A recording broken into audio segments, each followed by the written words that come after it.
Nearly 4,000 years ago, in the heart of ancient Mesopotamia, the city of Babylon thrived as one of the world's great urban centres.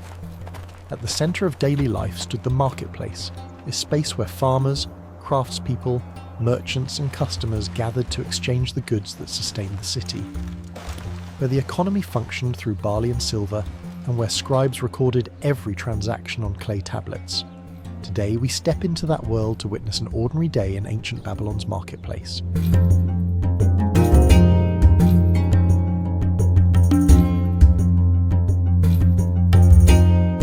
As merchants arrive and claim their positions, the grain section quickly becomes the centre of early morning activity.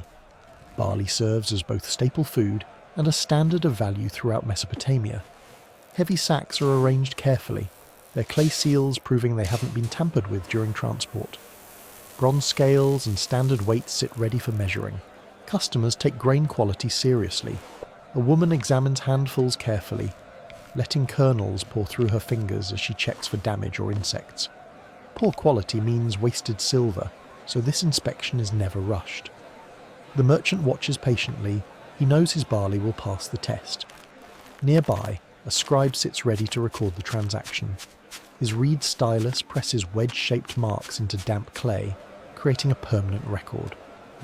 These tablets aren't just receipts, they're legal documents that can settle future disputes. The scribe notes quantities, agreed prices, and the parties involved. The fruit section offers dates and figs, essential sources of sweetness and nutrition. Vendors arrange their displays attractively, hoping to draw customers. Bargaining unfolds through hand gestures and counteroffers, a familiar dance both parties understand well. When agreement is reached, payment comes as measured silver, coiled wire rings weighed carefully on bronze scales to ensure fairness. The pottery section offers essential items for every Babylonian household. Oil lamps light homes after sunset, while bowls and cooking pots serve daily meals. Customers choose carefully. The potter demonstrates his craft's soundness by tapping vessels to produce clear ringing tones, proof they're properly fired without hidden flaws. When a purchase is made, careful wrapping protects the fragile cargo. Reed mats cushion pottery against bumps during the journey home. Professional porters make their living transporting heavy or delicate goods through the crowded streets. The textile section draws customers seeking fabric for clothing, the single largest expense for most families after food. Wool dominates, though linen appears for those who can afford it. Mesopotamian dyes produce rich reds from madder root, blues from plants, and yellows from various sources. Each colour requires skill and labour, affecting the final price. Customers test weave tightness, dye consistency, and overall construction. The selvage edge, where the weaver finished the cloth on the loom, reveals craftsmanship quality. Bargaining here is expected and prolonged. Both parties understand that price flexibility exists, especially for fabrics with minor imperfections.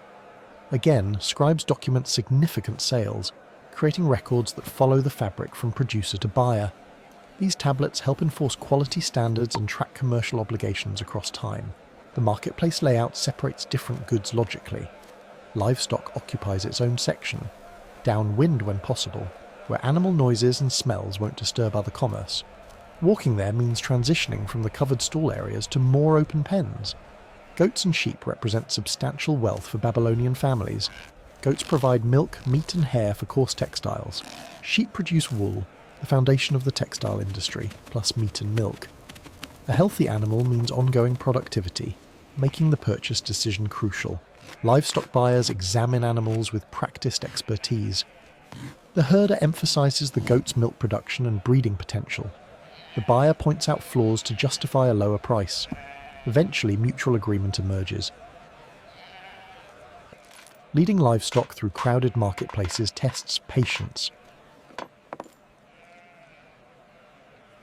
Animals don't understand commerce and resist leaving familiar areas, but the buyer persists, navigating back through the bustling crowd.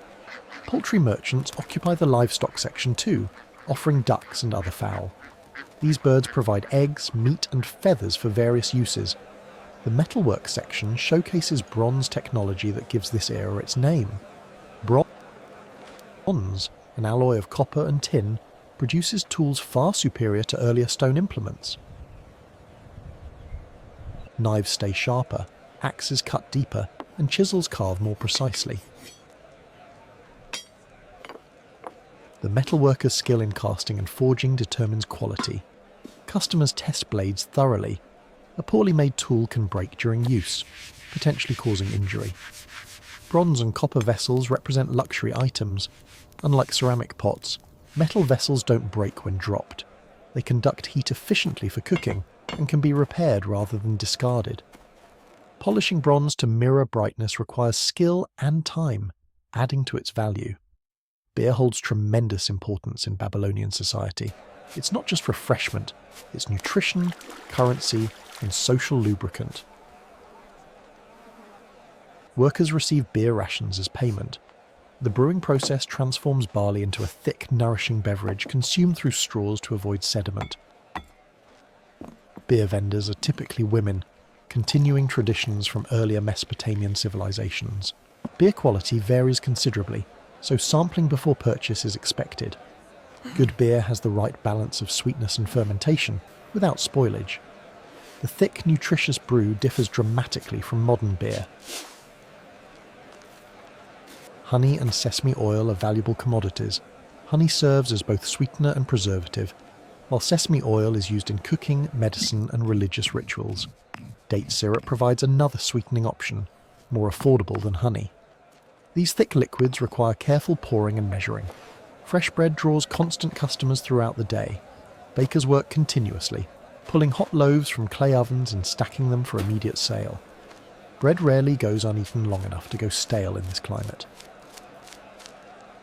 The luxury goods section serves wealthier customers. Incense isn't merely decorative, it's essential for religious ceremonies and elite homes. Frankincense and myrrh travel from southern Arabia, making them expensive imports. Burning samples demonstrates quality while attracting customers through enticing aromas. Cylinder seals function as personal signatures.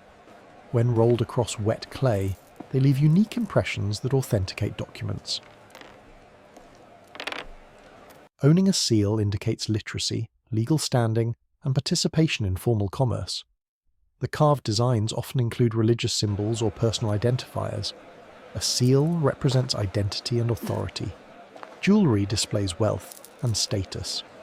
Lapis lazuli, imported from distant Afghanistan, ranks among the most precious materials. Its deep blue colour holds religious significance and aesthetic value. Gold spacer beads add weight and worth. Such purchases involve serious negotiation. These pieces represent substantial investments that families might own for generations. Professional scribes command deep respect. Their literacy represents years of training in cuneiform, one of history's most complex writing systems with hundreds of signs to memorize. The seal impressions authenticate the document.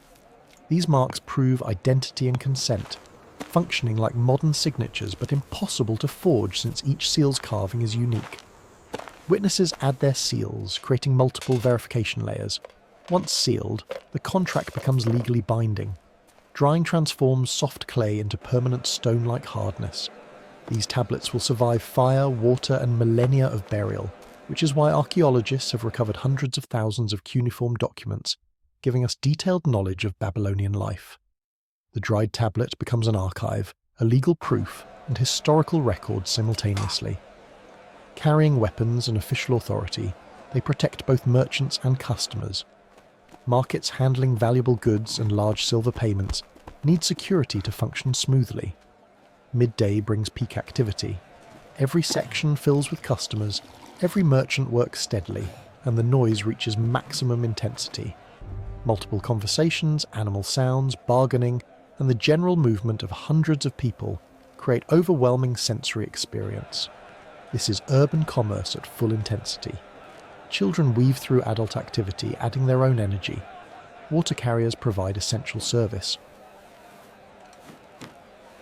As afternoon progresses, people seek shade and the frantic pace moderates. Late afternoon brings wind down. Merchants pack unsold inventory, sweep their areas, and prepare for departure. The crowd thins dramatically. Those few remaining customers browse leisurely without competition. The marketplace, which sustained Babylon's economy and society throughout this day, returns to stillness. Tomorrow, the cycle begins again, as it has for centuries.